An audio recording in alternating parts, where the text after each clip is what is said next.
Hello friends, welcome to കാത്തുമംസ്. ഇന്ന് ഞാനൊരു കുക്കിംഗ് വീഡിയോയുമായിട്ടാണ് നിങ്ങളുടെ മുന്നിൽ വന്നിരിക്കുന്നത്. ഇപ്പോൾ ട്രെൻഡിങ് സീസണുള്ള വട്ടയപ്പം. ഞാൻ ആദ്യം തന്നെ ഒരു 6 മണിക്കൂർ പച്ചരി വെള്ളത്തിലിട്ട് കുതിർത്ത് വെള്ളം കളയാൻ വേണ്ടി ഈ രീതിയിൽ വെച്ചിരിക്കുകയാണ്. അതിൽ നിന്ന് കുറച്ച് പച്ചരി എടുത്ത് കുറച്ച് വെള്ളമൊക്കെ ചേർത്ത് കപ്പി കാച്ചി എടുത്തിട്ടുണ്ട്. അതാണിത്. അതിനുശേഷം ഞാൻ ശർക്കര ലായനിയാക്കി മാറ്റി വെച്ചിട്ടുണ്ട് അരിച്ച്. അതും നമ്മൾ വെള്ളത്തിന് പകരം ശർക്കര ലായനിയാണ് ഈ പച്ചരിക്കകത്ത് അരച്ചെടുക്കാൻ ഉപയോഗിക്കുന്നത്. നന്നായിട്ട് ഏകദേശം ഇഡ്ഡലിമാവിൻ്റെ പരുവത്തിൽ ഈ രീതിയിലാണ് ഇത് അരച്ചെടുക്കേണ്ടത്.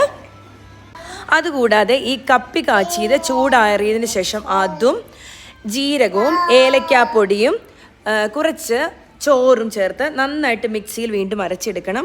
അതിനു മുന്നേ നമുക്ക് കുറച്ച് ഈസ്റ്റും കുറച്ച് പഞ്ചസാര അതൊന്ന് കലക്കി വെക്കണം. അതും ഈ അരച്ച് വെച്ചിരിക്കുന്നതിലോട്ട് ഞാൻ ഒഴിച്ചു കൊടുത്ത് അതും കൂടെ ഒന്ന് ജസ്റ്റ് അടിച്ചെടുത്തിട്ടുണ്ട്. അത് നമ്മൾ ഈ അരിയിലിട്ട് അരച്ച് വെച്ചിരിക്കുന്ന മാവിലോട്ട് നമ്മൾ ചേർത്ത് കൊടുക്കുന്നു. അതിനുശേഷം ആവശ്യത്തിന് തേങ്ങ എടുത്ത് അതും ജസ്റ്റ് ഒന്ന് അരച്ചെടുക്കുന്നു. നന്നായിട്ട് അരയ്ക്കുന്നില്ല, ജസ്റ്റ് ഒരു അരക്കിൽ മാത്രം. പിന്നെ ഇതെല്ലാം കൂടെ നന്നായിട്ട് മിക്സ് ചെയ്ത് ഒരു 6 മണിക്കൂർ ഞാൻ റെസ്റ്റ് ചെയ്യാൻ വെച്ചിരിക്കുകയാണ്. അതിനുശേഷം 6 മണിക്കൂർ കഴിയുമ്പോൾ ഞാനിത് ഓപ്പൺ ചെയ്തു. നന്നായിട്ട് പുളിച്ച് പൊന്തിയിട്ടുണ്ട്. നമുക്കിത് ഇനി ഇപ്പം ആവിയിൽ വേവിച്ചെടുക്കാം. അതിനുവേണ്ടി ഞാൻ 2 അപ്പച്ചമ്പാണ് വെച്ചിരിക്കുന്നത്.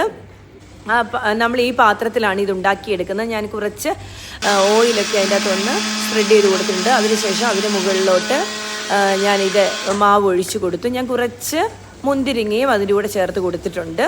നമുക്കിനി ഇത് അടച്ച് വെച്ച് വേവിച്ചെടുക്കാം. ഇപ്പോൾ ഇത് ഞാൻ അടച്ച് വെച്ച് വേവിക്കുകയാണ്. ഏകദേശം ഒരു 1/2 മണിക്കൂർ ഞാൻ വെച്ചു. അതിനുശേഷം ഇത് ഓപ്പൺ ചെയ്ത് ഞാൻ ജസ്റ്റ് നമുക്ക് ടൂത്ത് പിക്ക് ഉപയോഗിച്ചോ അത് വെന്തോന്ന് നമുക്കൊന്ന് ട്രൈ ചെയ്ത് നോക്കാം.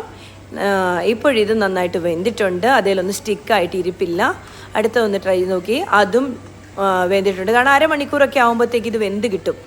അപ്പം ഞാനിത് ആ പാത്രത്തിൽ നിന്ന് മാറ്റിയെടുത്തിട്ടുണ്ട്. സോഫ്റ്റാണ്, നല്ല വട്ടയപ്പമാണ്.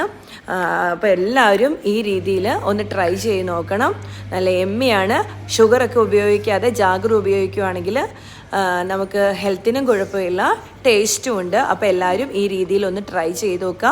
ഇഷ്ടമായാൽ എൻ്റെ വീഡിയോ ലൈക്ക് ചെയ്യുക, ഷെയർ ചെയ്യുക, സബ്സ്ക്രൈബ് ചെയ്യുക. Thank you for watching.